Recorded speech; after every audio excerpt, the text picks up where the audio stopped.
ngikubingelele ke mthando wezemidlalo ngalesikhathi ngibingelele kuphi nakuphi la obukele khona ke mawukuthi ke usuku lakho lokuqala ukuyona ke le channel awenze kanjalo like i video bese ke uya subscribe kuyona ke i channel ungaphinde ke uciphize notification bell ukuze uthole ama notification uma kukhona ke i video sifakayo. Sikubhekela ke nje ama transfer umazi kwi Betway Premiership, sokubhekela lapha kwezimnyama i Orlando Pirates ke udouble velayo ekuthiwa ke i Orlando Pirates icathamela noma ke ifuna umdlali ogijima kwiqembu laseThekwini ke i Golden Arrows. Orlando Pirates kubikwa ukuthi ke ifuna uJunior Dion njengamanje ke oyi leading goal scorer kuyona ke i Betway Premiership ogijima ke kubona ke abafana besithende lapha ke i Golden Arrows. Orlando Pirates ke ifuna ukuthi ke azoqeda indlala yamagoli lapha ke kwesimnyama, kwazise ke i striker ezakhona azigeji sinomuntu phansi. So impela ke kubikwa ukuthi ke Orlando Pirates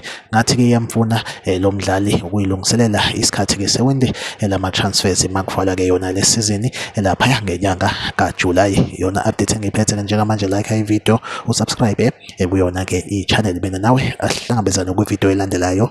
Nisale kahle.